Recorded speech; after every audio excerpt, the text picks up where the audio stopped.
পুরুষ মানুষের জন্য নারী নেত্রী হওয়া। তাহলে আল্লাহর কোরআন নবীর হাদিস অনুযায়ী আমরা এতদিন কি রহমতে ছিলাম না বিপদে ছিলাম? এখন আমরা এক বাক্যে সবাই বলবো, মেয়ে মানুষের দিন শেষ, আগামীতে মরদ মানুষের বাংলাদেশ। কি আর কোন মেয়ে মানুষ আসবে ক্ষমতা? কি মনে হচ্ছে?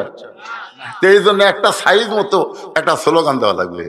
আমি যেই বলবো মেয়ে মানুষের দিন শেষ, আপনার সকলে মরদ যদি হন মরদের মতন বলবেন, মরদ মানুষের বাংলাদেশ। রাজি আছেন? মেয়ে মানুষের দিন শেষ।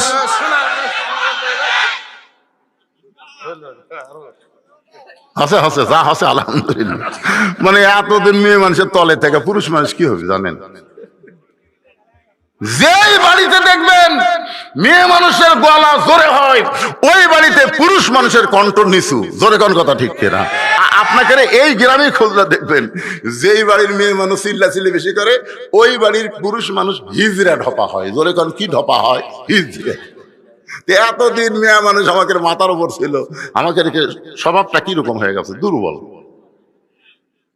তো আগামীতে একটা চান্স আছে, আছে না নাই? কথা কন্ঠে ভাই, আছে না নাই? একটু মনোযোগ দিয়ে শুনবেন। হোসাইন বলতেছে, আমির আল মুমিনিন, আমার নানা যেমন বিয়ে করেছে আমি তেমন একটা বিয়ে করতে চাই। ভাবিয়া করিও কাজ করিয়া ভাবিও না। আস্তে করে হোসাইন বাবার হাতটা ধরে বলে, বাবা আপনি সত্যি করে বলেন তো আমার মা আপনার কেমন বউ ছিল? আপনি সত্যি করে বলেন বাবা, আমার মা আপনার কেমন বউ ছিল? আপনি যেমন আমার মাকে বিয়ে করে ভাঙ্গা ঘর জান্নাত পাইছেন, আমার নানা যেমন বিয়ে করে ভাঙ্গা ঘর জান্নাত হয়েছে, আমি তেমন একটা মেয়েকে বিয়ে করতে চাই। ওমর ফারুক বললেন, হোসাইন আমি যেই মেয়ের ঘরটালি করতেছি বাবা, এই মেয়েকে যদি তুমি বিয়ে করো তাহলে তোমার ঘরটাও আল্লাহ জান্নাত বানিয়ে দিবে। হোসাইন বলতেছে, আমির আল মুমিনিন আপনার মুখের কথাই আমি মেয়েটাকে বিয়ে করব না। ওমর ফারুক বলে, তাহলে তুমি কি চাও? হোসেন বলতেছে, আমি সেই মেয়েকে বিয়ে করব যে মেয়ে আমার 3টা প্রশ্নের উত্তর দিবার পারবে। আমার আঙ্গুলের দিকে তাকান, কয়টা? যে মেয়েটা আমার 3টা প্রশ্নের উত্তর দিবার পারবে আমি সেই মেয়েকে বিয়ে করব। ওমর ফারুক বলে, হোসাইন তুমি কি 3টা প্রশ্ন করবে? হোসাইন বলতেছে, আমি যাকে বিয়ে করব তার সামনেই প্রশ্ন আউট হবে, দুনিয়ার অন্য কারো সামনে আমি প্রশ্ন প্রকাশ করব না। ওমর ফারুক বলে, আলী ভাই তোমার হোসেন যে 3টা প্রশ্ন করবে এ সম্পর্কে তোমার ধারণা কি? আলী বলতেছে, আজকে জীবনের প্রথম শুনলাম। ওমর ফারুক বলে, যেই প্রশ্ন আমিও জানি না তুমিও শোনো নাই, সেই প্রশ্নের উত্তর মেয়েটা কেমনে দিবে? আমার ঘটকালি আল্লাহ কবুল করে নাই। ওমর ফারুক কানতে কানতে মেয়েটার কাছে গিয়ে বলে, মা আমার আব্দুল্লাহকে বিয়ে কর, আমার আব্দুল্লাহর সঙ্গে বিয়ে হলে তোর জীবন শান্তিময় হয়ে যাবে। মেয়েটা বলতেছে, আপনি খালি একটা বার বলেন আপনার আব্দুল্লাহ হোসেনের চাইতে ভালো। আপনি শুধু একটা বার বলেন আব্দুল্লাহ হোসেনের চাইতে ভালো, আমার বিয়ে বসতে কোনো আপত্তি নাই। কিন্তু আব্দুল্লাহর চাইতে যদি হোসেন ভালো হয় তাহলে আপনার আব্দুল্লাহর সঙ্গে তো আমি বিয়ে বসবো না।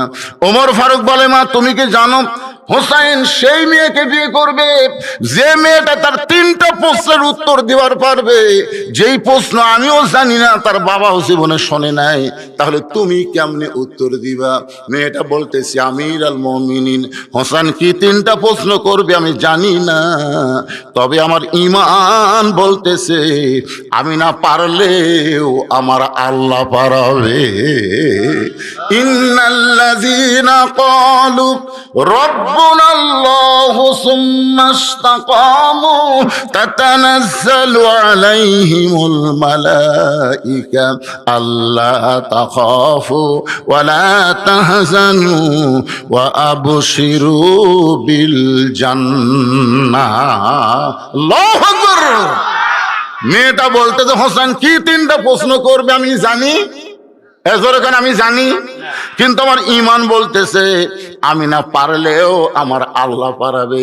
গোটা বাংলাদেশ ঘুরে ঘুরে ঘুরে ঘুরে এই বছর আমি যতটুকু দেখলাম, আমার ঈমান বলতেছে আগামীতে আল্লাহর কোরআন সংসদে যাবে। এটা আমার ঈমান বলতেছে। এখন কি হবে আল্লাহ ভালো জানে। আপনাকে কিছু জানা লাগবে না, আপনাকে কিছুই জানা লাগবে না। আপনারা কি আলো অন্ধকার কিছুই চিনেন না? এই জোরে কোন, অন্ধকার আলো কিছু চিনেন না আপনারা? যেই কোরআনকে আল্লাহ কি বললেন? নূর বললেন, আলো বললেন, যার কারণে আমরা স্লোগান দেই আল কোরআনের আলো। রে ঘর ঘর কে, এই ঘর ঘর কি, এই তোরা একটু চাপাই তো, এদিকে তোরা গ্রুপ হয়ে গেছে কেন বারা? ময়না রে ময়না, এদিকে চাপা দেখছেন এমন এক গ্রুপ আছে, হায় হায়। না না, এই ধরনের বাচ্চারা মেলা বাদ দিয়ে যে কোরআনের মাহফিলে বসেছে, জীবন সার্থক হয়ে গেছে। সুবহানাল্লাহ না কেন? এরকে মা আসলেই ভালো পারে না, যার মাও ভালো তার বাচ্চাও ভালো। এই জন্য একটা খ্রিস্টান লেপোনিয়াল বলেছে, তোমরা যদি ভালো একটা সন্তান চাও, ভালো একটা মায়ের দরকার। মা ওগুলা ভালো। দেখছেন কিভাবে ওয়া শুনতেছে। আমরা বহু ঘরে ঘরে কছি ভাই, আর ঘর কম না রে, যা থাকে কপালে হয়ে যাবি সকালে। ধরে গলা স্লোগান আল কোরআনের আলো, কোরআন হাদিস যেখানে, দুনিয়ার মুসলমান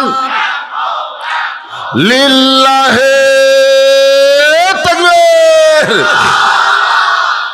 একটা হিন্দু পর্যন্ত বলতেছে কোরআন যদি সংসদে যায় আমরা ন্যায্য অধিকার পাবো। একটা বৌদ্ধ পর্যন্ত বলতেছে কোরআন যদি সংসদে যায় আমরা ন্যায্য অধিকার পাবো। আর এই বিএনপি আওয়ামী লীগ বুঝতেছে না, এরা স্লোগান দিচ্ছে না। আমি দেখলাম তো মাঝে মধ্যে একটা স্লোগান ওঠেনি কি, এই বিএনপি যারা করেন, আপনারা জানেন শহীদ প্রেসিডেন্ট জিয়াউর রহমানকে যখন হত্যা করা হলো চিটাগাঙ্গে, তার কাছে একটা ব্রিফকেস ছিল, জানেন আপনারা? ওই ব্রিফকেস মনে করছিল যে একেবারে ব্যাংকের চেক বই আছে, ডলার মলার আছে, অস্ত্র ফস্ত্র আছে, বহু কিছু আছে, এই মনে করে ওই ব্রিফকেস ওখানে খোলে নাই। ঢাকাত নিয়ে এসে খোলার পরে দেখে ব্রিফকেসের মধ্যে দুইটা মাত্র জিনিস, একটা হলো জায়নামাজ আর একটা হলো কোরআন। ধর্ম নিরপেক্ষ সংবিধান ছিল। শহীদ প্রেসিডেন্ট জিয়াউর রহমান বিসমিল্লাহির রহিম দিয়ে শুরু করলো। জোরে কোন কথা ঠিক কিনা? আর ইসলামের মূল মন্ত্র কি ভাইজান? সেই বিএমপি রে, আল্লাহর ওলি রে। আরাফার ময়দানে গেলে দেখা যায় শহীদ প্রেসিডেন্ট জিয়াউর রহমান কত বড় আল্লাহর ওলি। ওখানে যারা গেছে তারা নিজের চোখে দেখাচ্ছে। নিমের গাছের তলে যখন বসলাম, কিছুক্ষণ পর একটা বাতাস উঠলো, বুঝলেন? মনেই হচ্ছে না দুনিয়ার বাতাস, মনে হয় নিমের গাছের পাতা দিয়ে আল্লাহ জান্নাতের বাতাস হাজিদের গায়ে দিচ্ছে। গাছের দিকে দেখলাম সাজারাতুল জিয়া, গাছের নাম হলো জিয়া গাছ।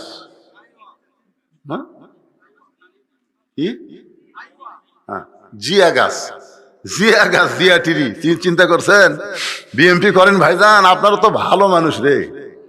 আপনাকে বেগম জিয়ার জানাজাত কত লোক হলো, আর কত নেতা মূর্তিছে, কুত্তেও যায় না, কথা কয় না।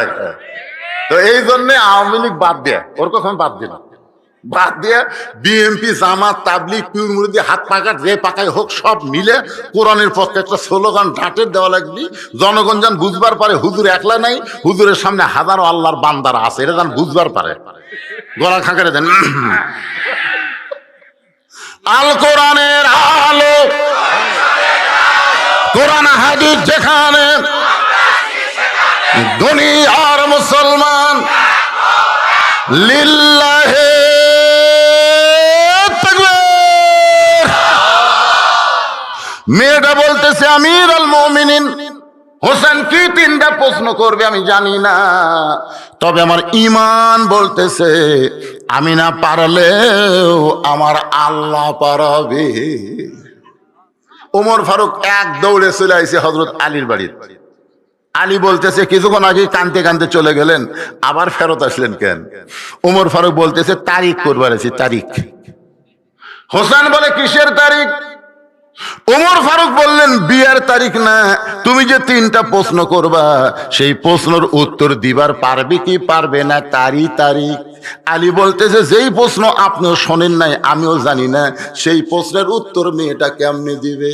ওমর ফারুক বলে, আলী রে, ইমানের বলে বলিয়ান হয়ে যখন কোনো মানুষ কথা বলে, ওই মানুষ তখন একলা থাকে না, ওই মানুষের সঙ্গে ইমানের মালিক আল্লাহ থাকে। আমাদের ভিতরে ইমান আছে না নাই? ভারত আমাকে ভয় দেখাচ্ছে জানেন। কয়েকদিন আগে ভারতের এক উগ্রপন্থী মন্ত্রী বলেছে, বাংলাদেশের কতগুলো মৌলবীরা কোরআন তেজত জয়া খালি রাজনীতি করে, যে সব দেখা হলো শেষ, আগামীতে দেখবো কোরআনের বাংলাদেশ। ওই মন্ত্রী ভারত থেকে বলতেছে, এই যে মৌলবীরা জানে না যে বাংলাদেশে 3 দিকে ভারত, একদিকে সাগর, যদি আমরা ধরি এই মৌলবীরা পলানা রাস্তা পাবি না, সাগরও চুবড়ে মরবি। এমন একটা হুমকি দিছে বুঝলেন। আমরা বলে সাগরও চুবড়ে মরব। আমি ফেসবুকে লিখলাম, কেরে ন্যাংটির বাচ্চারা, এই তোরা যে সাগর আমাকে দেখাস, এর চাইতে বড় সাগর মুসা নবীর সামনে ছিল, আল্লাহ সাগরকে রাস্তা বানায় দিল। তাহলে আমাকে সেই আল্লাহ আছে না নাই? তোরা 3 দিক থেকে ধরবো, সাগর আল্লাহ রাস্তা বানিয়ে দিবি, আমরা যাবো, তোমরা যেই ঢুকবো আর আগেকার মতন চাপা খাবো, ফেরাউনের মতন চুবড়া মরবো। তোর এখান কথা ঠিক কিনা? একজন ভারতের এমপি নগেন্দ্র, এর নামগুলো কঠিন, বলতেছে আমাদের কাছে পারমাণবিক বোমা আছে, অ্যাটম বোমা আছে, একটা বোমা যদি মারা হয় গোটা বাংলাদেশ ছাই হয়ে যাবে। তার মানে আল্লাহর কোরআন দিয়ে বাংলাদেশ চলুক ওরা পছন্দ করে না, কারণ কোরআন দিয়ে যখন বাংলাদেশ চলবে ভারতের একটা খনিও থাকবে না, সব খনি আল্লাহ বাংলাদেশের মাটির তলে পৌঁছাইয়া দিবে। কি মনে করতেছেন? এটা 2003 সালে আপনার কিছু ভূতত্ত্ববিদ এসেছিল বিদেশ থেকে, এসে বাংলাদেশের মাটির তলে তাকে দেখে হীরার খনি, সোনার খনি, তেলের খনি, কয়লার খনি, পেট্রোলের খনি, খালি খুনি রে বাংলাদেশের তলে। কিন্তু এত নিচে আছে বুঝলেন, এত নিচে খনিগুলো আছে যে খনির থেকে ওগুলো তুলবার গেলে খরচই বেশি হয়েছে। এটা মারহাবা। কিন্তু আল্লাহ কোরআনে বলেছেন, ফালিয়াবুদু রাব্ব হাযাল বাইত আল্লাযী আত'আমাহুম মিন জু'ইন ওয়া আমানাহুম মিন খাউফ। তোমরা ওই ঘরের মালিকের যখন গোলামি করবা, তোমাদের রিজিকের কোনো পেরেশানি থাকবে না। ওই খনিগুলো আল্লাহ নিচে থেকে উপরে তুলে দিবার পারে না। ওয়া আমানাহুম মিন খাউফ। ওরা যখন আমাদের বাংলাদেশকে লক্ষ্য করে বোমা মারবে, আপনারা বলেন তো আমাদের জাতির পিতা হযরত ইব্রাহিমের নিচে নমরুদের আগুন জ্বলতেছে, জোরে কান কি জ্বলতেছে? নমরুদ খালি বারবার বলতেছে, ইব্রাহিম রে, আগুনের মধ্যে পড়ে ছাই হয়ে যাবি, এত বড় চুলা বানাইছি, তোর মতো হাজারটা ইব্রাহিমকে পুড়ে ছাই করে দিবে। আল্লাহ বলতেছে, কুলনা ইয়া নারু কুনি বারদাও ওয়া সালামান আলা ইব্রাহিম। ওগো ইব্রাহিম, নমরুদ আগুনের চুলা জ্বলাবার পারে, কিন্তু পুরানোর ক্ষমতা নমরুদের হাতে নাই। পুরানোর ক্ষমতা কার হাতে? তাহলে ভারত যখন বাংলাদেশকে নষ্ট করার জন্য, ধ্বংস করার জন্য বোমা মারবে, এই বোমা মনে করেন আপনাদের মন্দির পুকুর এলাকা পড়লো, মনে করেন আপনাদের এই এলাকাতে একটা বোমা পড়লো, বোমা পড়ে আল্লাহ বলতেছে, আল্লাহ আমি বোমা কি ফুটবো না ফুটবো না? যেরকম নমরুদের আগুনের চুলা বলছিল জ্বলবো না জ্বলবো না, আল্লাহ কাছে শান্তিদায়ক হয়ে যায়। তো বোমাও বলবে, আল্লাহ ফুটবো কি ফুটবো না? আল্লাহ বলতেছে, ফুটিস না। এখন বলেন, আল্লাহ যদি বোমাকে ফুটবার নিষেধ করে, বোমা ফুটবে? ও আমানাহুম মিন খাউফ। খুব খেয়াল করে দেখেন, বোমা ফুটতেছে না। তখন বোমা বলতেছে, আল্লাহ তুমি নমরুদের চুলাকে শান্তির বাগান বানায় দিছে, তো আমাকে বোমা অন্য কিছু বানিয়ে দাও। তখন আল্লাহ বলতেছে, বাংলাদেশের ছেলে পেলে তরমুজ খুব পছন্দ করে, যা আমি আল্লাহ ঘোষণা করলাম, তুই 27 টন ওজনের বোমা তরমুজ হয়ে যায়। 27 টন ওজনের বোমা তরমুজ হয়ে পড়ে আছে। ভাই, এই এলাকার ছেলে ফেলে তো আপনাকে কম দুষ্ট নয়, কেরে ওটা কি পড়ে আছে রে? ছেলে ফেলে কিন্তু সাহস বেশি। আস্তে আস্তে হাত দা দেখে, কেরে তরমুজ, বাড়ির থেকে বটি দাও কুড়াল ঝাড় আছে কাটে, যখন তরমুজ খাচ্ছে ওরা দূর থেকে দূরবীন যন্ত্রতে দেখতেছে, কেরে আমাকে বোমা যে মন্দির পুকুর পড়লো, বোমার খবর কি? ওরা দেখতেছে কাটিয়ে খায়। হাসতেছেন, আমাকে সে আল্লাহ আছে না নাই? জোরে কেন আছে না নাই? আমরা শুধু কোরআন হাতে নিব, আল্লাহ গোটা পৃথিবী আমাদেরকে দিয়ে দিবে। জোরে কোন কথা ঠিক কিনা? দেওয়ার মালিককে। এই জন্য যেই কোরআন থেকে আলোচনা শুনতেছেন, আল্লাহর বান্দার একটু মনোযোগ দিয়ে শুনবেন।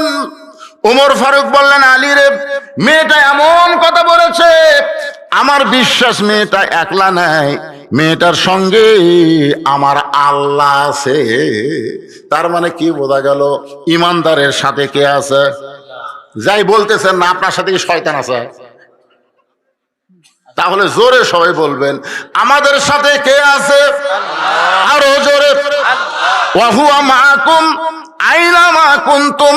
আল্লাহ বলে, বান্দা বান্দি আছে যেখানে, আমি আল্লাহর পাওয়ার, আমি আল্লাহর দয়া, আমি আল্লাহর রহমত আছে সেখানে।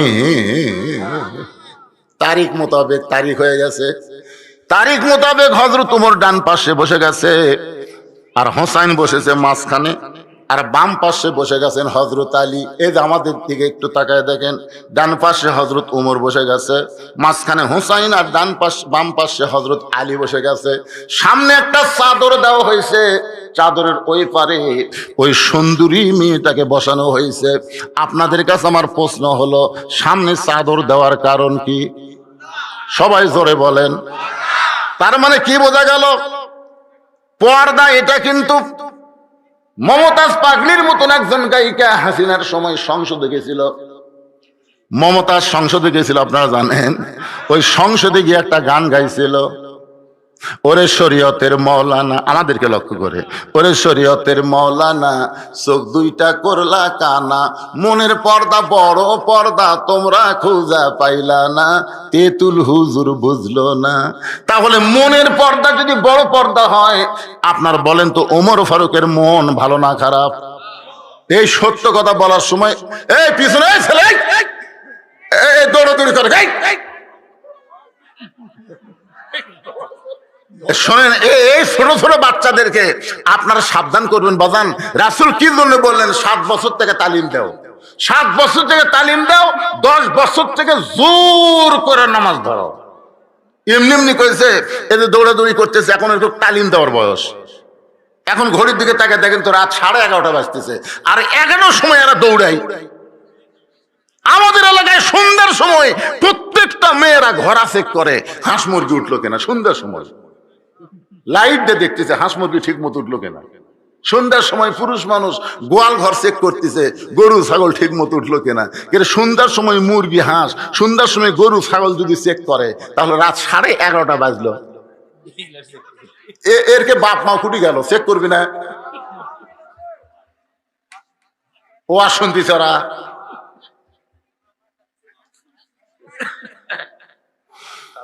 খালি ঠিক মতো চেক না করার কারণে ওরা একদিন এমন হবে,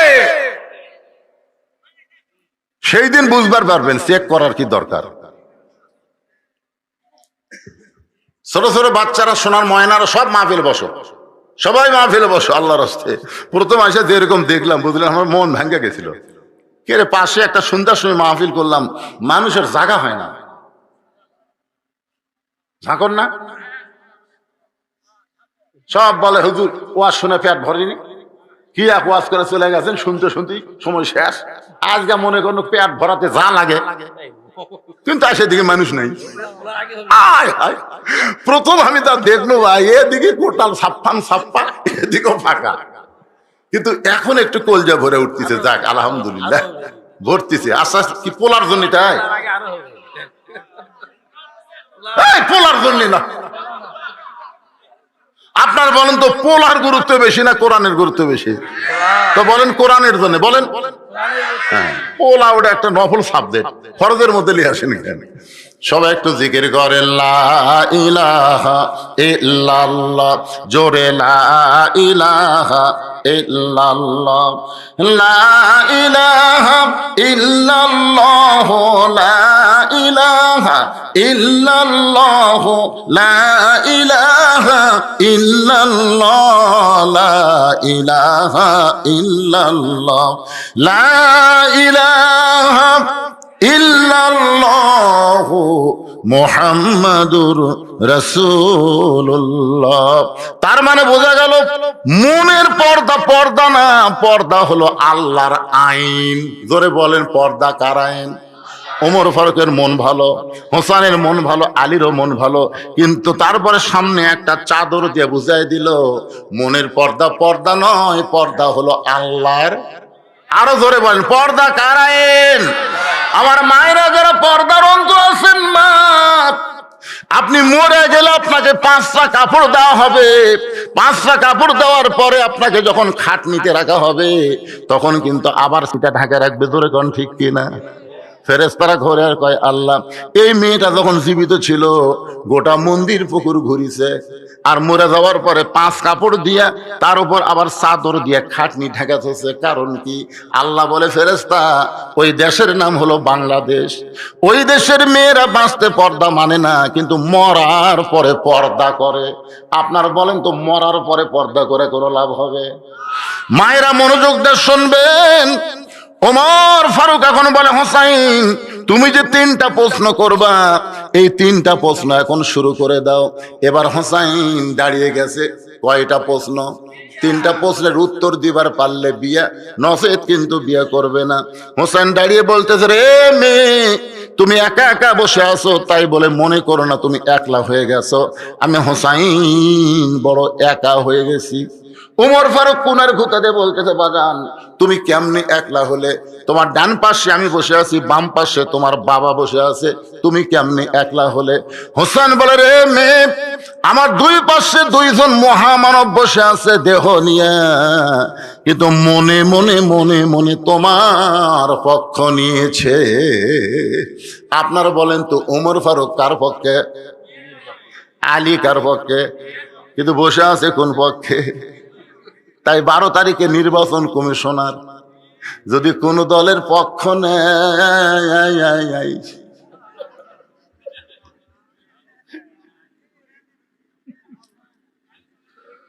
হ্যাঁ এর আগে এক নির্বাচন কমিশনার জুতেতে পিটছে, আপনারা দেখছেন। তাই আমি বলবো নিরপেক্ষ জায়গায় বসে আছেন, কোন দলের পক্ষ নিয়েন না। জনগণ যারে দিবে সেই সম্মান পাবে। জোরে কোন কথা ঠিক? আমি প্রশাসনকেও বলবো, আমার ওয়াজ কিন্তু খালি আপনাকে মন্দির পুকুর হচ্ছে না, আমার এই ওয়াজ বর্তমানে গোটা পৃথিবীর সব দেশে আমার ওয়াজ এই ভিডিওর মাধ্যমে সাপ্লাই হয়ে যাচ্ছে। আপনারা কি মনে করতেছে খালি আপনারা শুনতেছেন? মালয়েশিয়া শুনতেছে, সৌদি আরব শুনতেছে, বাহরাইন শুনতেছে, কাতার শুনতেছে, সমস্ত দেশে আমাদের বাংলাদেশের যত ছেলেরা আছে বলদুশিদের ওয়াজ প্রত্যেকদিন লাইভে তারা দেখে। তা বলতেছে, ভাইজান ও সোনার ভাইরা, যা করছেন করছেন, হাসিনার সময় আর করবেন না, জাগার মান সম্মান ঠিক থবেন। হোসেন বলতেছে, রে মেয়ে তুমি একলা নাই, আমার পাশে যে 2জন মহামানব বসে আছে এরা মনে মনে তোমার পক্ষ নিয়েছে, তোমার কোনো টেনশন নাই। কারণ এমন 2জন আল্লাহওয়ালা যদি কারো পক্ষ নেয় তাকে আল্লাহ কোনোদিন অসম্মান করে না। ওমর ফারুক বলে, বাবা এখন তুমি প্রশ্ন শুরু করে দাও। এই মনোযোগ দিয়ে শোনাই, মনোযোগ দিয়ে শোনেন। হোসেন বলে, রে মেয়ে আমার 1 নম্বর প্রশ্ন হলো, আমার মাকে তুমি জানো? আমি কোন মায়ের সন্তান? সঙ্গে সঙ্গে হযরত আলী চমকে উঠছে। আলী চমকে উঠছে, কে? আমি বেটার সাথে আছি। হোসেন তো বলতে পারে, আমার বাবাকে তুমি জানো? বাবার কথা না বলে কার কথা বলতেছে? আমার মাকে তুমি জানো? আমি কোন মায়ের সন্তান? সঙ্গে সঙ্গে মেয়েটা পর্দার ওপার থেকে বলে, হোসাইন আপনার মাকে আমি চিনি। প্রশ্ন করেছে, আমার মাকে তুমি জানো? আর মেয়েটা বলতেছে আমি চিনি। উমর ফারুক জিব্বাত কামড় খাইছে, প্রথম প্রশ্নই আউট। প্রশ্ন করলো কি আমার মাকে তুমি জানো, আর উত্তর দিল আমি চিনি। আপনারা বলেন তো জানা আর চেনা এই দুইটা কি এক? হোসাইন মুসকি মুসকি হাসতেছে, আর হযরত আলী 2 চোখ দিয়ে দর দর করে পানি পড়তেছে। উমর ফারুক জিব্বাত কামড় খাইছে, হোসাইন মাঝখান থেকে মুস্কি মুস্কি হাসতেছে, আর হযরত আলীর চোখ দিয়ে দর দর করে পানি পড়তেছে। এই পানি পড়ার কারণ হলো, রে মেয়ে, তুই হোসাইনের মারে কেমনে চিনবি? আমি স্বামী হইয়াও পুরাপুরি তাকে চিনতে পারিনি। সুবহানাল্লাহ না কেন? আমি স্বামী হইয়া পুরাপুরি চিনতে পারি নাই, এমনকি মা হইয়াও খাদিজা ফাতেমাকে পুরোপুরি চিনতে পারে নাই। একদিন গভীর রাতে নবীকে বুকের মধ্যে নিয়ে বলে, ইয়া রাসূলুল্লাহ, আপনার মেয়ে ফাতেমাকে কি আপনি চিনেন? আল্লাহ রাসূল মুস্কি মুস্কি হাসের বলে, খাদিজা, তুমি কি পাগলি হয়ে গেলে? আমি হলাম বাবা আর তুমি হলাম মা, আমাদের দুইজনের মাধ্যমে আমাদের কলিজার টুকরা ফাতেমা। খাদিজা বললেন, হুজুর, শুধু এইটুকু চিনলে হবে না, ফাতেমার যে অন্য একটা রূপ আছে আপনি কি জানেন? আল্লাহ রাসূল বলে, খাদিজা, আমি হলাম বাবা, আপনি হলেন মা, বাবার চাইতে মায়েরা বেশি জানে। খাদিজা বলে, হুজুর, তাহলে শোনেন, যখন আমার বড় মেয়ের নাম হলো জয়নাব, যখন দুনিয়াতে প্রসব হলো, আমার প্রসব ব্যথা হলো, আমার রক্ত পর্যন্ত ঝরেছিল। আমার দ্বিতীয় মেয়ে রোকেয়া যখন আমার পেটের মধ্যে ছিল, আমার পেটটা উঁচু হয়েছিল, পেটের মধ্যে ওজন হয়েছিল। রোকেয়া যখন দুনিয়াতে ভূমিষ্ঠ হইল, আমার তখন প্রসব ব্যথা শুরু হয়ে গেল। ওগো আল্লাহর নবী, আমার তৃতীয় মেয়ে কুলসুমা যখন আমার পেটের মধ্যে ছিল, তখন আমার পেটটা উঁচু অবস্থায় হয়েছিল। আমার এক সময় যখন রোকেয়া কুলসুমা দুনিয়াতে ভূমিষ্ঠ হইল, তখন আমার প্রসব ব্যথা হলো, রক্ত পর্যন্ত ঝরে গেল। কিন্তু আল্লাহর শপথ করে বলতেছি নবী, ওই ফাতেমা যখন আমার পেটের মধ্যে আসলো, আমার পেট উঁচু হয়েছিল, কিন্তু পেটের মধ্যে কোনো ওজন বুঝতে পারি নাই। এই ফাতেমা যখন দুনিয়াতে ভূমিষ্ঠ হইল, আমার প্রসব ব্যথার কোনো কিছুই আমি টের পাইলাম না। আমি লক্ষ্য করে দেখলাম আমার মেয়ে ফাতেমা একা একাই দুনিয়াতে ভূমিষ্ঠ হইল। আমি মা হয়ে যখন তাকায় দেখতেছি, তখন দেখতে পাই ফাতেমার এই দুইটা ছোট্ট হাত দিয়া তার ইজ্জত পর্যন্ত ঢেকে দুনিয়াতে জন্ম নিয়েছে। আমি মা হইয়াও কোনোদিন তার ইজ্জত দেখতে পারি নাই। হযরত আলী চোখটা দর দর করে পানি পড়তেছে, উমর ফারুক জিব্বাত কামড় মারছে, আর হোসাইন মুসকে মুসকে হাসতেছে। অনেক সময় হয়ে যাওয়ার পরে মেয়েটা বলতেছে, রে মুরব্বীরা, আপনারা, হোসাইন প্রশ্ন করলো, আমি উত্তর দিলাম, আমার উত্তর হলো কি হলো না? তিনটা বিচারকের একটা বিচারক যে কথাই বলেন না। উমর ফারুক বলে, কেমনে হবে?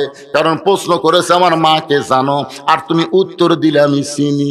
ফাতেমা কি পাড়া বেড়ানি নাকি যে ফাতেমাকে চিনবে? তুমি কেমনে বললে আমি চিনি?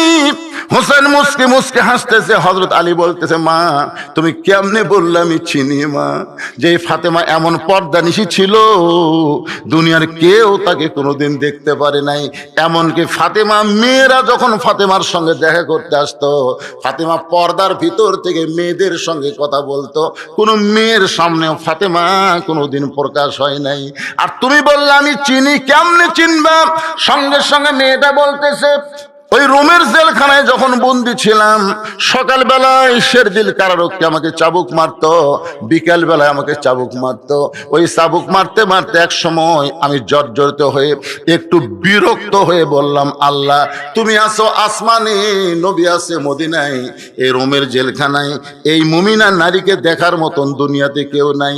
এই বলে কানতে কানতে আমি যখন ঘুমায় গেছি, মেয়েটা বলে, হোসাইন, আমি যখন ঘুমায় গেছি, এমন সময় স্বপ্নে দেখি আমার শিয়রের পাশে নূরের একটা পুতুলি বসে বসে কাঁদতেছে। আমি স্বপ্নে বললাম, কে গো আপনি? জান্নাতের হুরি না বেহেশতের পরী? আমার মাথায় হাত দিয়ে বলে, মা, আমি জান্নাতের হুরিও না, বেহেশতের পরীও না, আমি হলাম জগৎ বিখ্যাত মা ফাতেমা, আমি জগৎ বিখ্যাত মা ফাতেমা। তখন আমি লক্ষ্য করে দেখতে পাই তার চোখের ভুরু জোড়া, বাম গালে কালো একটা তিল, থুতুনির তলে লাল একটা দাগ। ওইটা দেখার পরে আমি শুধু জানি না, আমি মা ফাতেমাকে চিনেছি। সঙ্গে সঙ্গে হোসেন বলতেছে, রে মেয়ে, এক নম্বর প্রশ্নের উত্তর যেমন আশা করেছিলাম তার চাইতে তুমি 100 গুণ সুন্দর দিয়েছো। ওমর ফারুক বলতেছে আমার ঘটকালি আল্লাহ কবুল করেছে, আমার ঘটকালি আল্লাহ কবুল করেছে। হোসেন বলতেছে এত সহজ না, কারণ একটা প্রশ্নের উত্তর দিলে তো আমি বিয়ে করব না, 3টা প্রশ্নের উত্তর দিলেই করব বিয়ে, নসেদ বিয়ে হবে না। ওমর ফারুক বলে হোসেন এখন তুমি 2 নম্বর প্রশ্ন করো।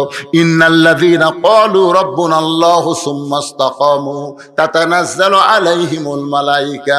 একটু মনোযোগ দিয়ে শোনেন। এবার ওমর ফারুক বলে হোসেন তুমি এখন মেয়েটাকে 2 নম্বর প্রশ্ন করো। এবার হোসেন বলে রে মেয়ে আমার 2 নম্বর প্রশ্ন হলো 6 বছর বয়সে তুমি ঈমান কেমনে পাইলা? তুমি 6 বছর বয়সে ঈমান কেমনে পাইলা? যে ঈমান গ্রহণ করার কারণে 12 বছর তুমি জেলখানায় বন্দী ছিলে।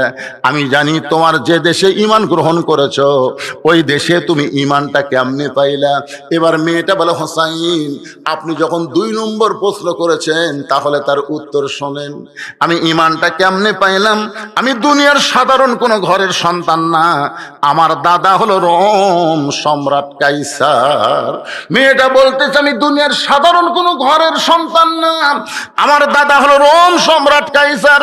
একদিন পড়ন্ত বেলায় অন্দরমহলে গিয়ে আমাকে বলতেছে নাতনি রে আজকে রোমের রাজ দরবারে খেলা হবে, তুই কি খেলা দেখতে যাবি? আপনারা বলেন যে ছোট ছোট বাচ্চারা খেলাতে খুশি না বেজার? এই যে মেলার মধ্যে কত খেলা, স্পিনিং উপর লাপানা খেলা, নাগরদোলা খেলা, কত খেলা এখন দেখবেন। তারপরে মোবাইলের খেলা, জোরে কোন কিসের খেলা?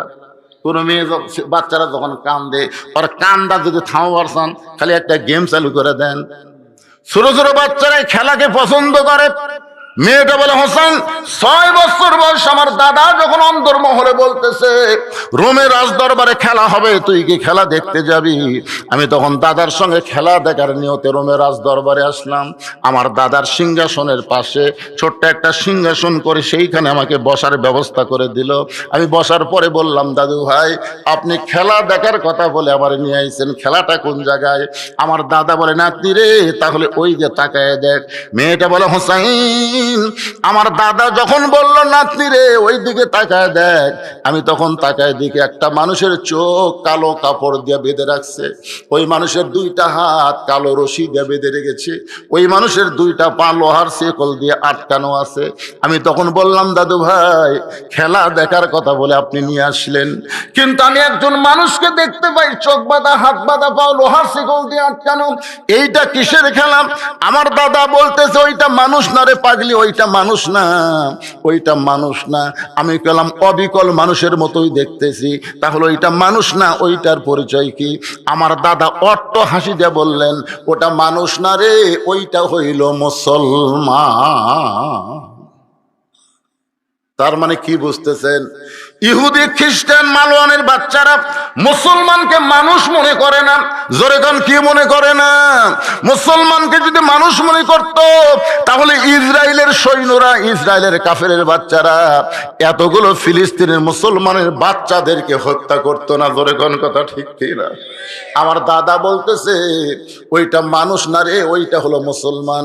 আমি তখন বললাম দাদা ওই মুসলমানকে নিয়ে আপনি কি খেলা খেলবেন? আমার দাদা বলে ওই যে তাকায় দেখ।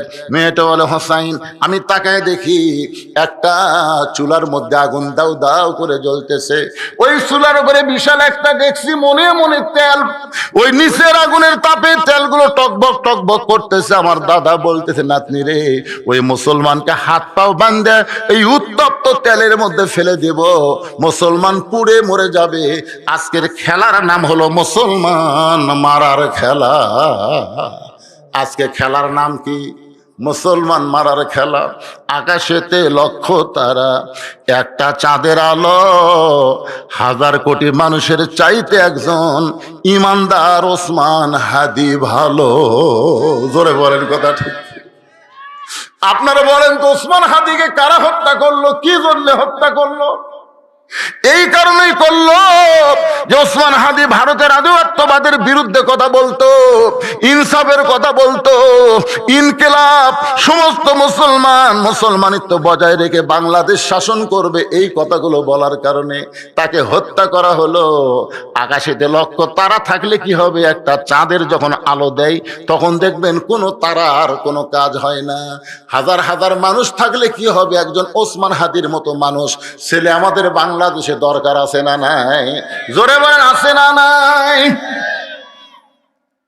আমার দাদা বলেন, নাতনি রে, ওই মুসলমানকে উত্তপ্ত তেলের মধ্যে ফেলে দেব, মুসলমান পুড়ে মরে যাবে। আজকের খেলার নাম হলো মুসলমান মারার খেলা। আমি তখন 6 বছরের ছোট্ট মেয়ে, আমার দাদার কাছে জোড় হাত করে বললাম, দাদু ভাই, এই মুসলমানকে উত্তপ্ত তেলের মধ্যে না পুড়ে গিয়ে ছেড়ে দেওয়া যায় না? এই মুসলমানকে কি মাফ করা যায় না? আমার দাদা বলতেছে 100 বার মাফ করা যায়, 100 বার মাফ করা যায়। ওই মুসলমান যদি একটা বারের জন্য বলে আল্লাহ রাসূল মানি না, খালি একটা বারের জন্য বলবে আল্লাহ রাসূল মানি না, সাথে সাথে হাতের বাঁধন খুলে দিব, হাতের পায়ের শিকল খুলে দিব, চোখের বাঁধন খুলে দিব, খালি একটা বার বলবে আল্লাহ রাসূল মানি না। মেয়েটা বলে, হোসাইন রে, আমি আস্তে আস্তে ওই মুসলমানের কাছে গিয়ে বললাম, মুসলমান, দাউ দাউ করে আগুন জ্বলতেছে, আগুনের উপরে উত্তপ্ত তেল টকবক টকবক করতেছে, আমার দাদা তোমাকে উত্তপ্ত তেলের মধ্যে পুড়া মারবে, তুমি যদি বাঁচবার চাও তাহলে একটা বারের জন্য বলো আল্লাহ রাসূল মানি না, একটা বারের জন্য বলো আল্লাহ রাসূল মানি না। সঙ্গে সঙ্গে মুসলমান বলতেছে, ইন্নাল্লাযীনা ক্বালু রাব্বুনাল্লাহু সুম্মা ইসতাকাম, নিশ্চয় যারা আল্লাহকে রব বলে স্বীকার করবে, এর প্রতি অটল থাকবে, দরকার হলে জীবন দিব, কিন্তু এক মুহূর্তের জন্য মুসলমান আল্লাহ রাসূল ছাড়বে না। দরকার হলে ফাঁসির মঞ্চে যাবে মুসলমান, কিন্তু রাষ্ট্রপতির কাছে বাঁচার দরখাস্ত লিখবে না। জোরে বলেন কথা ঠিক? রোম সম্রাট কাইসার এই কথা শুনে বলে, সৈন্যরা আর দেরি করো না, তাড়াতাড়ি হাত পা বাঁধা অবস্থায় উত্তপ্ত তেলের মধ্যে ফেলে দাও। যখন আমার দাদার কথাতে সৈন্যরা ওই মুসলমানকে উত্তপ্ত তেলের দিকে নিয়ে যাচ্ছে, আমি তাকায় দিকে মুসলমান বীরের মতন হেঁটে হেঁটে যাচ্ছে। আমি তখন বললাম, দাদু ভাই, একটা জীবন্ত মানুষকে পুড়ে মারবেন, এই খেলা আমি দেখব না, আমি যাবার চাই। আমার দাদা আমার বাম হাতটা জোর করে ধরে বলতেছে, খেলা দেখার জন্য তোরে নিয়ে আইছি, খেলা দেখবি না কেন? খেলা দেখতে হবে। আমার দাদা যখন জোর করে আমাকে হাতটা ধরে রাখলো, মুসলমান উত্তপ্ত তেলের দিকে যাচ্ছে, মুসলমান একটা বারও পিছন দিকে তাকায় না, কারণ মুসলমান জানে, ওয়ালা তাকুলু লিমান ইউকতালু ফি সাবিলিল্লাহি আমওয়াতুন বাল আহইয়া ওয়ালাকিন লা তাশউরুন। কারণ মুসলমান জানে, উত্তপ্ত তেলের মধ্যে ফেলে দিলে ঈমান নিয়ে যদি যাবার পারে তাহলে মুসলমান মরবে না, আল্লাহ বলতেছে সে অমর হয়ে যাবে। মেয়েটা বলে, হোসেন রে, জোর করে আগুনের চুলা পর্যন্ত যখন নিয়ে গেছে, সঙ্গে সঙ্গে আমি কি করব? আমার দাদা তো বাম হাত ধরে আছে, আমি ডান হাত দিয়া আমার চোখ এভাবে চেপে ধরলাম। একটা জীবন্ত মানুষ মরে যাবে, এই দৃশ্য 6 বছরের ছোট্ট বাচ্চা, আমি দেখতে পারবো না। এই বলে চোখটা যখন চাইপা ধরেছি, এমন সময় দেখি ওই মুসলমানের জবান থেকে একটা মধুর বাণী, একদিকে গোটা দুনিয়া তুলে দেওয়া হবে, আর একদিকে ওই মধুর বাণী যদি তুলে দেওয়া হয়, গোটা দুনিয়া আসমান জমিনের চাইতে ওই মধুর বাণীর ওজন বেশি হবে। সেই বাণীটা হলো লা ইলাহা ইল্লাল্লাহু মুহাম্মাদুর রাসূলুল্লাহ সাল্লাল্লাহু আলাইহি ওয়াসাল্লাম। ভাইজান, এই যে গল্প যা করতেছেন এখন, এই গল্পটা হামাক্কন কি গল্প?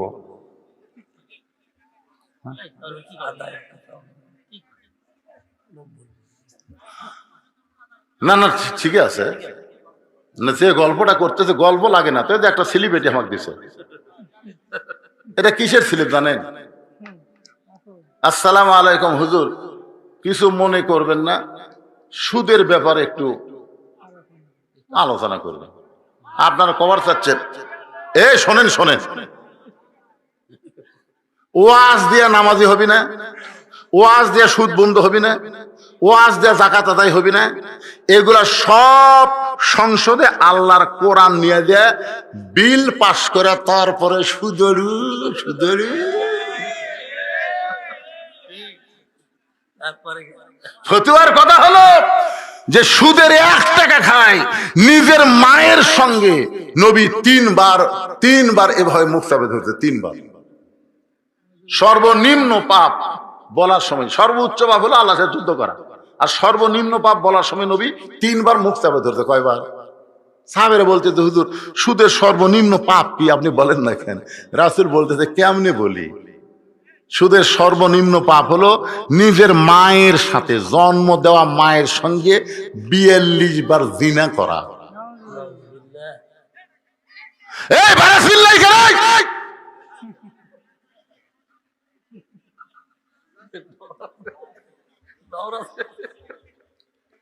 মাঝে মধ্যে ডাবরি না দিলে ঠিক হবে, তাই আপনারা তো দিবার পারতেছেন না, আমাকে দেওয়া লাগছে, কি করবেন? কি যে এক মেলা লাগাছে, এক মেলা।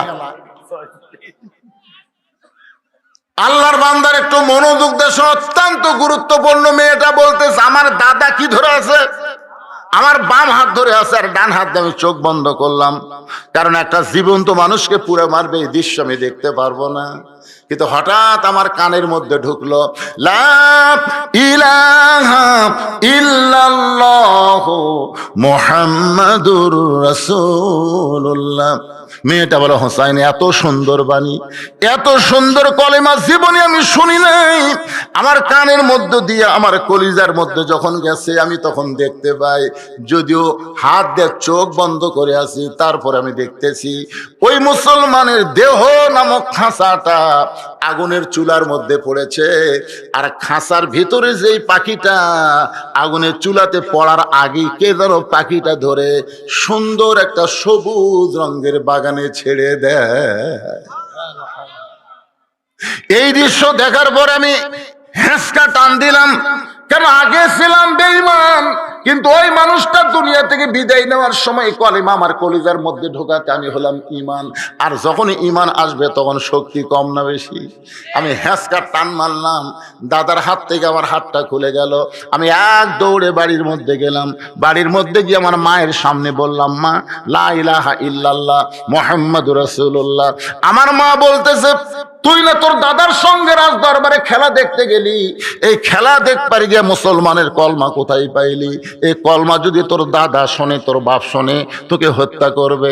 আমি তখন বললাম, মা, এই কলমাওয়ালারা কোনোদিন মরে না। নিজের চোখে দেখলাম গো মা, খাঁচা পড়েছে উত্তপ্ত তেলের মধ্যে, কিন্তু ভিতরে রুহু পাখিটা পড়ে নাই, এটা সবুজ রঙের বাগানে উড়াল দিয়া চইলা যায়। আমি এক দৌড়ে দাদার কাছে আসলাম, আয়সা দেখি আমার দাদা সহ সৈন্যরা সবাই মিছিল করতেছে। মুসলমান পুরা ছাই হয়ে গেল, মুসলমান শেষ হয়ে গেল, সবাই শাহবাগে মিছিল করতেছে। শাহবাগের মিছিল দেখেননি আপনারা? এরকম মিছিল করতেছে, মুসলমান পুরা শেষ হয়ে গেল। আমি তখন দাদার সামনে 6 বছরের ছোট্ট মেয়ে বললাম, কানার ভাগ্যে ধন মিলে না, কানার ভাগ্যে ধন মিলে না, সামনে পড়ে আছে সোনা, কানা দেখতে পায় না, মাটি মনে করে ফাইলা দেয়, হাতে তুলে নেয় না। সবাই বলেন, কানার ভাগ্যে ধন মিলে না, সামনে পড়ে আছে সোনা, সামনে পড়ে আছে সোনা, চোখে দেখতে পায় না, মাটি মনে করে ফাইলা দেয়, হাতে তুলে নেয় না, কানার ভাগ্যে ধন মিলে না। আমার দাদা মারে বলে, রে নাতনি, তুই কি বলবার চাস? আমি তখন হাজার হাজার সৈন্যদের সামনে 6 বছরের ছোট্ট মেয়ে বললাম, দাদা তোমরা বলতেছো মুসলমান পুড়ে মরে গেছে, আমি নিজের চোখে দেখছি দাদা মুসলমানের খাঁচা ফুটতেছে আর পাখি এখন জান্নাতে উড়তেছে। আমার দাদা কয়, কে রে তুই আমার নাতনি হয়ে মুসলমানের দল গেলি? তখন 6 বছর ছোট্ট নাতি বলে, না দাদা এটা কি জাত, যে জাতকে আপনি আগুনের চুলার মধ্যে ফেলে দিলেন, এটা কি জাত? এই জাতকে মারিয়া কোনোদিন শেষ করা যাবে না, আর একজন যাবে 10 জন বেশি বাড়বি। জোরে কোন কথা ঠিক কিনা? আপনার বলেন তো পৃথিবীতে মুসলমান দিন দিন বেশি হচ্ছে না কমতিছে? মেয়েটা বলে, হোসাইন 6 বছর বয়সে এইভাবেই মহামূল্যবান ইমানটা আমি পেয়েছি। সঙ্গে সঙ্গে হোসেন বলে, রে মেয়ে, আমি 2 নম্বর প্রশ্নের উত্তর যেমন আশা করেছিলাম তার চাইতে তুমি 1000 গুণ সুন্দর দিয়েছো। ওমর ফারুক বলে, আলী ভাই আমার ঘটকালি আল্লাহ কবুল করেছে।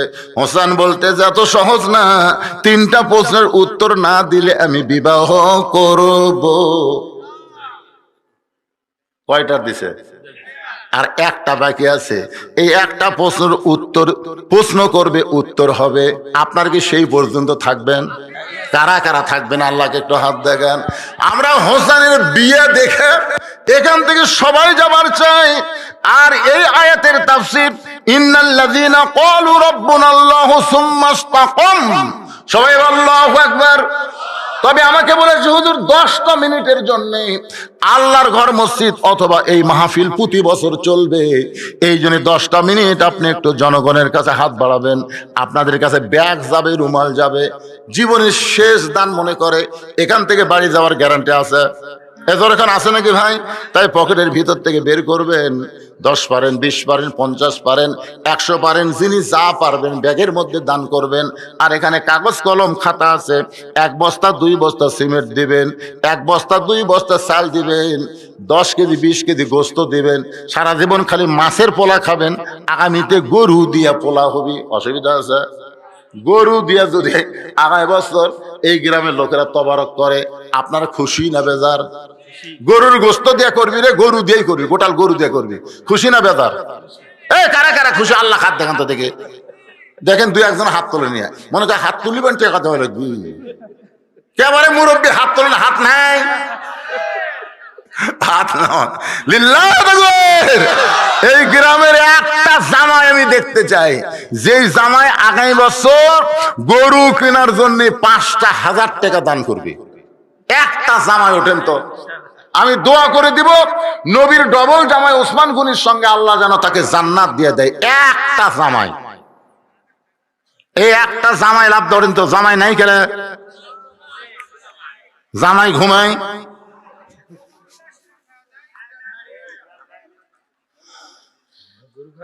একটা জামাই নাই কেন? আপনারা চিনবার পাচ্ছেন না? এই গ্রামের একটা জামাই আপনাকে চোখ পড়তেছে না?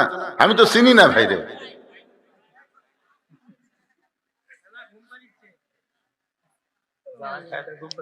আচ্ছা এখানে কি লিখবেন, কি লিখছেন, কি লিখে যাচ্ছেন? গরুর জন্য 5,000 টাকা দেওয়ার কেউ নাই? এ জামাই বাদ দেন তো, জামাই বাদ দেন। কিসের জামাই? খালি খাবি আর শুয়ে থাকবি। হ্যাঁ, ও খিলে খিলে শুয়ে থাক জামাই। আচ্ছা আপনারা এই মন্দির পুকুর, যেই মসজিদকে কেন্দ্র করে যারা আজকের এই মাহফিল করতেছে, আপনারা এই মন্দির পুকুরের কারা কারা আছেন একটু হাত তোলেন তো দেখি। হ্যাঁ, এই গ্রামের, এই গ্রামের। আর এই গ্রামের বাইরে কারা কারা আছেন তারা একটু হাত তোলেন তো, যারা বাইরে আছে। সব লোকই বাইরের লোক। আচ্ছা ভাই, বাইরের লোকের কাছে আমাকে জোর অবস্থা নাই, ব্যাগ লেপাটি করি, ব্যাগ পাটি করি, ব্যাগ পাটি নাই। এই ব্যাগ আলারা কোথায়? ব্যাগ আলারাও নাই রে। আচ্ছা আছে? এই বাবা ভিতরে ঢোকো, ভিতরে ঢোকেন। 10 পারেন, 20 পারেন, 50 পারেন, 100 পারেন, 100 পর্যন্ত আপনার ব্যাগের মধ্যে দিবেন। আর 500, 1000 খবরদার ব্যাগত যান দেন না, এটা টেজত এসে দিবেন। আপনাদের মধ্যে এমন কোন আল্লাহর বান্দা আছে 500 দিবেন, 1000 দিবেন, নগদ দিবেন, বাকি দিবেন, যেটা খুশি সেটাই দিবেন, বাকি দিলে আগামী বছর মাহফিলের আগদা দিবেন, কাগজে লেখা থাকা হবে।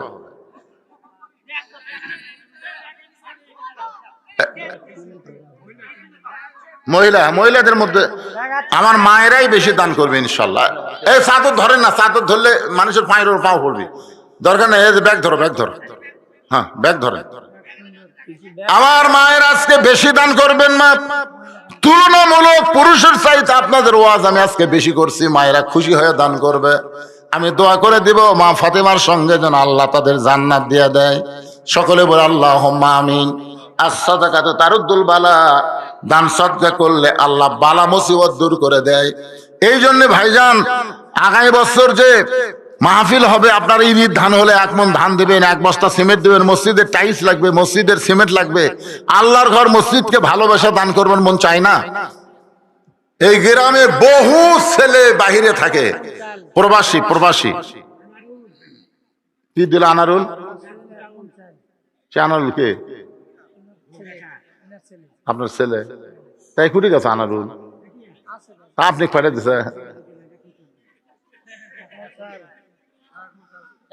আনারুল ইসলাম 1 মণ চাল, জোরে বলেন মারহাবা। মন্দির পুকুরে আনারুল ইসলাম আগামী বছর ইসরায়েল সওয়াবের জন্য 1 মণ চাল দান করলো। আল্লাহ তার দানকে কবুল করেন। ভাইজান এই গ্রামের কোন একটা ছেলেকে আছেন যে 5,000 টাকা গরুর জন্য দিবেন? আমি আর জামাইয়ের উপর চাপ দিচ্ছি না, আপনাদের মধ্যে কেউ আছেন এই গ্রামের, এই মন্দির পুকুরের কেউ আল্লাহর বান্দা নাই? কমিটি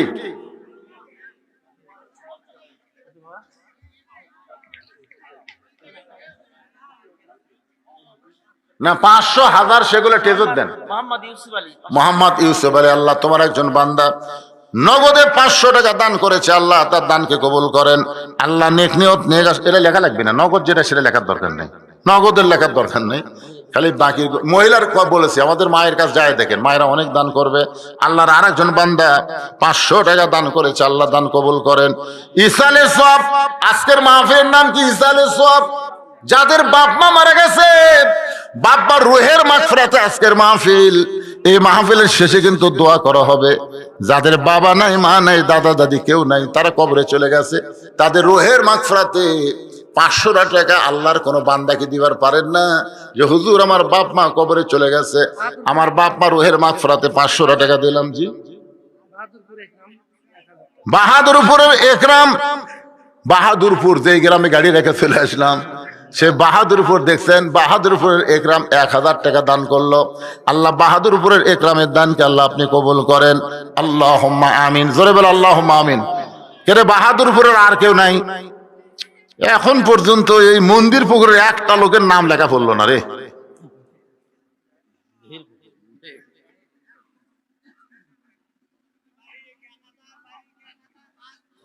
দেখছেন দেখছেন দেখছেন, বাহাদুরপুরের বাহাদুরি দেখেন। আব্দুল বারিক বাহাদুরপুরের 1000 টাকা, জোরে বলেন মারহাবা। বাহাদুর কি এমনি হয়? এই বাহাদুরপুরের আর কে আছে? কে হাত তুললো রে? বাড়ি হায় হায়, আব্দুর রহমান বাহাদুরপুর থেকে 1000 টাকা দান করবে। আল্লাহ আব্দুর রহমানের দানকে আল্লাহ কবুল করেন। একসাথে 3টা বাহাদুরপুর পাওয়া গেল। 4 নম্বরে বাহাদুরপুরের কে আছে? আর একটা হাত তোলেন 4 নম্বরের। আপনারা দেন, মন্দির পুকুরে থাক, আসিনি মাহফিলে, 4-5 জন হাত তুলছে। এরা খালি তবারক নিয়ে ব্যস্ত হয়ে আছে, আপনাকে মেহমানদারি করবে সেই নিয়ে ব্যস্ত। না আগেই তুলিছে টাকা, আগে না তুললে এত বড় আয়োজন করতে পারে? আগে তুলছে, অপমান করে লাভ নাই ভাই, যে আগেই টাকা তুলছে। 15,000 টাকা দেওয়ার দিশা হলো ফোলা হচ্ছে কি?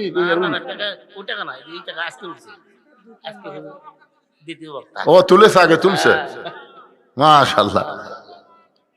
তো 15 পারা পর্যন্ত দিচ্ছেন, 16 পারার 1000 টাকা দেন। কি নাম বাবা? সোনার বাবা কি নাম রে? এই তো মন্দির পুকুরের লোক খেপছে রে। নাম কি? আফতাব মন্দির পুকুরে 2000 টাকা ধরে বলেন মারহাবা। এই মন্দির পুকুরে আর কে আছে রে আফতাবের উপর উঠতে পারবে? 2000 উপরে 3000 দেওয়ার মতন কোন মরদ আছে মন্দির পুকুরের?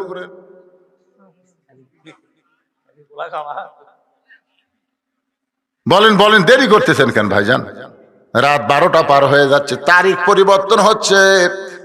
আগামীকাল রাত হচ্ছে লাইলাতুল বরাত, ঠিক কিনা বলেন? কি ভাগ্য আমাদের রে! রজবের চাঁদ উঠলেই নবী দোয়া পড়তেন, আল্লাহুম্মা বারিক লানা ফি রজব ওয়া শাবান ওয়া বাল্লিগনা রমাদান। আমরা রজব শেষ করলাম, শাবানের আগামীকাল লাইলাতুল বরাত পাবো, তারপরে রমজান আসবে। শিহাব কি দিল? এই তো 2 এর উপর উঠছে 3 বাড়ি। শিহাব মন্দির পুকুরের 3000 টাকা ধরে বলেন মাশাআল্লাহ। আচ্ছা 3 এর উপর 4 দেওয়ার কোন মরদ আছে?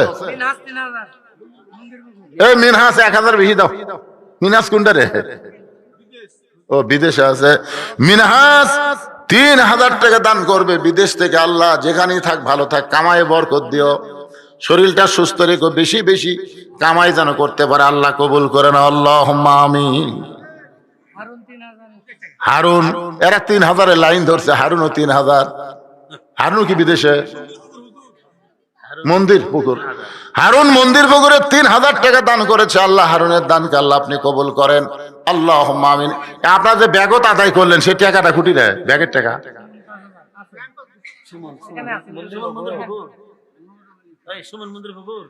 এবার একটা জোরে সোরে তকবীর দেওয়া লাগে। 5000 এটা একটা পার্টি পাওয়া যাচ্ছে। লিল্লাহি তাকবীর। মন্দির পুকুর গ্রামের সুমন 5000 টাকা ধরে বলেন মারহাবা। মাশাআল্লাহ। কে সুমন কোনটা? সুমন এটা আছে না? সব প্রবাসী। দেশিগুলা কিছুই দিচ্ছে না, সব ফকুন্নি আছে দেশিগুলা। দেখছেন প্রবাসে তারা কত কষ্ট আছে। কে দিল 1000? কে দিল বাবা? আবু সাইদ 1000 টাকা দান করলো। আবু সাইদের দানকে আল্লাহ আপনি কবুল করেন, আল্লাহ নেক নিয়ত নেক আশা পুরা করেন, আল্লাহুম্মা আমিন। আর কেউ আছেন? মেয়েদের টাকা, মেয়েরা যে টাকা দিল সেই টাকাটা কোথায়? এই ব্যাগগুলো মেয়ে কেড়ে না পুরুষের? মেয়েরা খুব একটা হয়নি মনে হয়। মেয়েরা ভালো আছে, মেয়েদের মন ভালো। বাপ মা মারা গেছে, মা আপনাদের বাপ মায়ের রোহের মাগফিরাত ইসালে সব মাহফিল একটু ধরে ধরে দিবেন মা। মায়েদের মন খুবই বড় রে। জি সুবহান, বাহাদুরপুরের সুবহান 500 টাকা দান করেছে। আল্লাহ সুবহানের দানকে আল্লাহ আপনি কবুল করেন। তাহলে মন্দির পুকুর আর বাহাদুরপুর এই 2 পাড়া ছাড়া কোনো পাড়ার লোক নেই।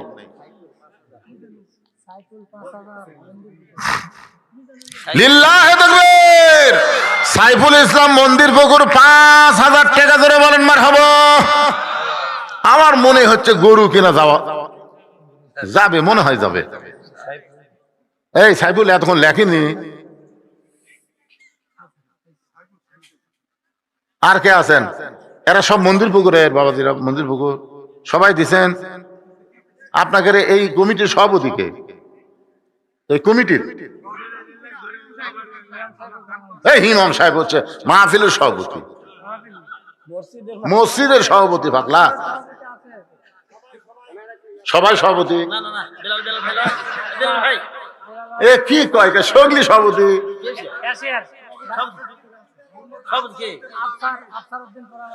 একটা মারেফতের কথা কথা, এটা সবাই কাক বেজার করে কি হবে সগলি। মাশাআল্লাহ।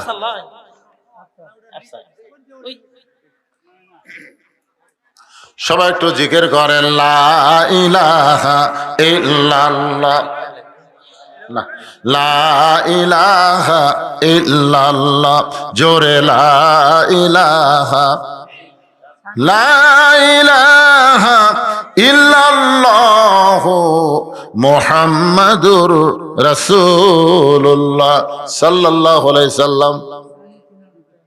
সানি সাইম হোসেন সানি 3000 টাকা মন্দির পুকুর থেকে করছে দান। আল্লাহ দান কবুল করেন, আল্লাহ নেক নিয়ত নেক আশা পড়াক আল্লাহুম্মা আমিন।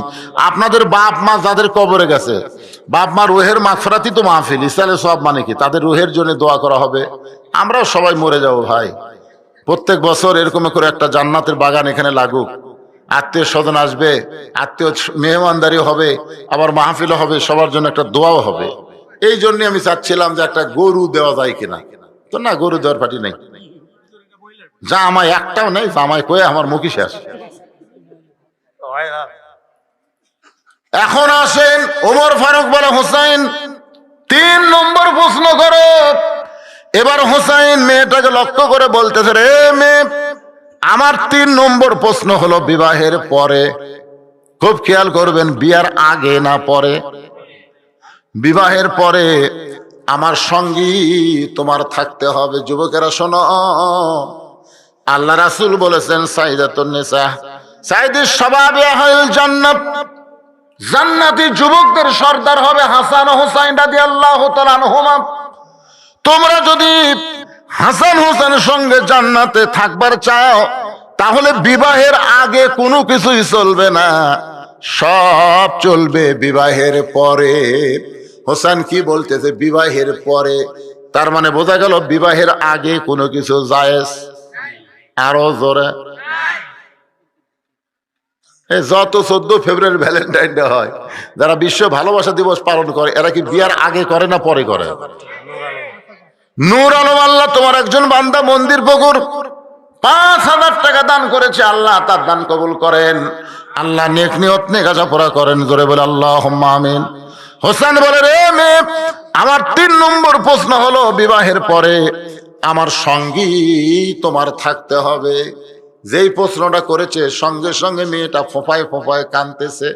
ওমর ফারুক বলে, মা 2টা কঠিন প্রশ্ন করলো, তুমি তার উত্তর দিবার পারলা, কিন্তু এই সহজ প্রশ্ন, বিবাহের পরে যাকে তুমি পছন্দ করো, পৃথিবীর সবচাইতে ভালো সন্তান, বিবাহের পরে তার সঙ্গে তুমি থাকবে, এই কথাটা বলবে হোসাইন, বিবাহের পরে আপনার সঙ্গে আমি থাকতে চাই। মেয়েটা বলতেছে, আমিরুল মুমিনিন, এইরকম সস্তা কথা, সহজ কথা হোসাইনকে বললে হবে না, কারণ সহজ সস্তা কথা বিয়ার আগে বলা যায়, কিন্তু বিয়ার পরে বলা যায় না। দেখবেন বিয়ার আগে এক ছেলে এক মেয়েকে বলতেছে, তুমি আমার জীবন, তোমার জন্য দরকার হলে আমি সাগর পাড়ি দেব, তুমি যদি চাও আমি পাহাড় ডেঙ্গামো। শালা 1 মাইল রাস্তা ভ্যান ছাড়া যাবার পারে না, ওই বলে পাহাড় ডেঙ্গাবে। জীবনে পুকুরত নামেনি, ওই সাগর পাড়ি দিবি। এলা বিয়ার আগে এরকম প্রেমের মেলা গল্প করা যায়, জোরে কোন কথা ঠিক কিনা? তুমি আমার জীবন, তোমার জন্য 1 রাত মানে 1 বছর। কত কথা বলে বিয়ার আগে। মেয়েটা বলতেছে, আমিরুল মুমিনিন, আমি যদি বলি বিবাহের পর আপনার সঙ্গে আমি থাকবো, এই সস্তা কথা হুসাইন বিশ্বাস করবে না। ওমর ফারুক বলে, মা তাহলে তুমি 3 নম্বর প্রশ্নের উত্তর কেমনে দিবা? এবার মেয়েটা বলে, হোসাইন, আল্লাহর একজন নবী ছিলেন, যেই নবীর নাম হলো আইয়ুব নবী। ধরে বলেন নাম কি? আইয়ুব নবী একদিন বাদশা ছিলেন। এক সময় তার অনেকগুলো বিবি ছিল, চাকর নৌকর বাসা বাড়ি সহায় সম্পত্তি অঢেল ছিল। আইয়ুব নবী যখন অসুস্থ হয়ে গেল, এমন কঠিন অসুস্থ হয়ে গেল, দেহের গোস্তের পচন শুরু হয়ে গেল, সমস্ত চাকর নৌকর যা ছিল সবাই দূরে চলে গেল, এমনকি যতগুলো বউ ছিল সব বউ আইয়ুব নবীকে ছেড়ে চলে গেল। আইয়ুব নবীর আত্মীয় স্বজনেরা দেহের দুর্গন্ধে তাকে বাড়িতে রাখতে পারলো না, জঙ্গলের মধ্যে রেখে আসলো। আইয়ুব নবী যখন জঙ্গলের মধ্যে, দেহের পচন দুর্গন্ধ, এমন সময় একজন বিবি আইয়ুব নবীকে ছাড়তে পারে নাই। সেই বিবির নাম হলো রহিমা। ওগো হোসাইন, বিবাহের পরে আমি আইয়ুব নবীর বিবি রহিমার মতো আপনার সঙ্গে সুখে দুঃখে সব অবস্থায় থাকতে চাই। হোসেন বলল, আমিরুল মুমিনিন, আপনার ঘটকালি আল্লাহ কবুল করেছে। আমার বাবার মনে মনে পছন্দ করা মেয়েটা আল্লাহ কবুল করেছে। আমার বিবাহ করতে কোনো আপত্তি নাই। ওই মেয়েটার নাম হলো শাহের বানু। জোরে বলেন, মেয়েটার নাম কি? শাহের বানু। কারবালার ময়দানে যখন হোসেন রাদিয়াল্লাহকে হত্যা করার পরে দেহটা কারবালায় রেখে চলে যায়, আর মাথা নিয়ে যায় দামেস্কে এজিদের কাছে। এমন সময় এজিদের বাহিনীর 80টা ঘোড়া হোসাইন রাদিয়াল্লাহর দেহের উপরে চালনা করে। গোটা দেহ যখন ছিন্ন ভিন্ন হয়ে যায়, এমন সময় হোসেনের বউ শাহের বানু ওই দেহের কাছে দাঁড়িয়ে চোখের পানি নিয়ে বলে, স্বামী গো, বিবাহের পূর্বে আপনি 3 নম্বর প্রশ্ন করেছিলেন, বিয়ের পরে আমার সঙ্গী তোমার থাকতে হবে। আমি আপনার সঙ্গে ছিলাম কারবালার ময়দানে, আপনার সঙ্গে ছিলাম, কিন্তু আপনি এখন নাই, আপনি চলে গেছেন জান্নাতে। ওগো স্বামী, আমি দুনিয়াতেও আপনার সঙ্গে ছিলাম, জান্নাতের মধ্যেও আপনার সঙ্গে আমি থাকতে চাই। আজকের আলোচনার ভিতর দিয়ে যেই জিনিসগুলো আপনাদের বুঝাবার চাইছি, তার মধ্যে একটা আয়াত হলো, ইন্নাল্লাযীনা ক্বালু রাব্বুনাল্লাহু সুম্মা ইসতাকাম, নিশ্চয় যারা আল্লাহকে রব বলে স্বীকার করে, শত বিপদ আপদ মুসিবতের মধ্যেও যারা এর প্রতি অটল থাকবে, অবিচল থাকবে, নানা ধরনের কষ্ট আসবে দুনিয়ায়, এই কষ্টের মধ্যেও যারা আল্লাহ রাসূলকে ছাড়বে না, আল্লাহ বলেছেন তাতানাজ্জালু আলাইহিমুল মালাইকা, তোমাদের জন্য আমি রহমতের ফেরেশতা নাজিল করে তোমাদেরকে খুশখবরি দেব।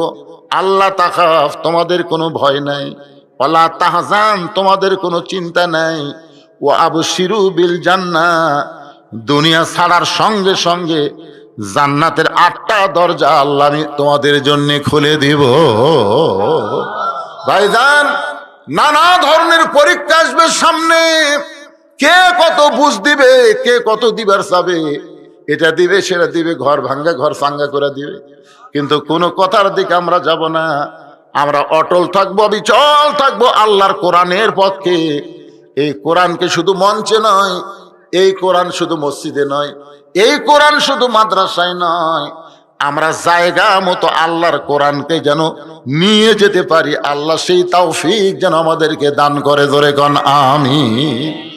এখানে বিএনপি, আওয়ামী লীগ, জাতীয় পার্টি, জামাত না, আপনার যেই মসজিদের জন্য মাহফিল করতেছেন, এই মসজিদে যখন বিএনপি নামাজ পড়ে, জামাত ইসলাম নামাজ পড়ে, তাবলিগ নামাজ পড়ে, যারা নামাজ পড়ে তারা কিন্তু এক দল, আর যারা নামাজ পড়ে না এরা হচ্ছে আর এক দল। জোরে কোন কথা ঠিক কিনা? বিএনপি বলেন, আওয়ামী লীগ বলেন, জাতীয় পার্টি বলেন, মসজিদের মধ্যে ঢোকার সময় আপনারা বলেন তো সব দলের জন্য ভিন্ন ভিন্ন দোয়া, না সব দলের এক দোয়া? সব দল কি ডান পা ঢোকে, না এক এক দল এক এক পাও দিয়ে ঢোকে? তাহলে ডান পায়ে সবাই একই দোয়া পড়ে ঢুকলো। ঢোকার পরে দেখবেন আওয়ামী লীগ, বিএনপি, জাতীয় পার্টি, জামাত এক এক দল কিন্তু এক এক কাতার করে না, সব দল মিলে পায়ের গোড়ালির সঙ্গে গোড়ালি মিল করে কাতার সোজা করে। আল্লাহর ঘরের মধ্যে যেমন 14 দল 20 দল ভাঙ্গে আমরা এক কাতার হবার পারি, আল্লাহর কোরআনের বিজয়ের জন্য আমরা সব দল ভাঙ্গে এক দল হবার চাই। যেরকম ঠিক কিনা? আল কোরআনের আলো আল্লাহ আমাদের দেখা কবুল করুক, সকলে বলে আল্লাহুম্মা আমিন। যিনি যেখানে দাঁড়িয়ে আছেন সবাই বসেন, ইস্তেগফার পড়ে, আস্তাগফিরুল্লাহ রাব্বি মিন কুল্লি জামবি ওয়া তুবু ইলাই, আস্তাগফিরুল্লাহ রাব্বি জি মিন কুল্লি জামবি ওয়া তুবু ইলাই, লা হাওলা ওয়ালা কুওয়াতা ইল্লা বিল্লাহিল আলিয়্যিল আযীম। আল্লাহুম্মা সাল্লি আলা মুহাম্মাদ, আল্লাহুম্মা বারিক আলা মুহাম্মাদ। সবদি সাহেব মুনাজাত করে দিন। আল্লাহুম্মা আমিন। আল্লাহুম্মা আনতাস সালাম ওয়া মিনকাস সালাম, তাবারাকতা ইয়া যাল জালালি। রাত 12:15 বাজে গেছে। গভীর রাতে তোমার হাজার হাজার বান্দা বান্দীদেরকে নিয়ে রহমতের দরজায় ফকির হয়ে দোকানে হাত তুলেছি। মেহেরবানি করে আজকের মাহফিল আমাদের সকলের হেদায়েতের জন্য, নাজাতের জন্য, জান্নাতের জন্য কবুল করো। এই মাহফিলের শুরু থেকে শেষ পর্যন্ত যত আলোচনা হয়েছে আল্লাহ, এর মধ্যে যদি ত্রুটি হয়, ভুল হয়, মাফ করে দিও। এর যা হাদিয়া মঞ্জুর করো। সোনার মদিনায় নবী পাকের রওজা মোবারকে আল্লাহ তুমি কবুল করে নিও। তামাম আম্বিয়ায়ে কেরাম, আসহাবে কেরাম, তাবিঈন কেরাম, তাবা তাবিঈন কেরাম, তামাম পৃথিবীর মাটির নিচে যত মুমিন মুমিনা শুয়ে আছে আল্লাহ সকল আরওয়াহ পরে হাদিয়া কবুল করো।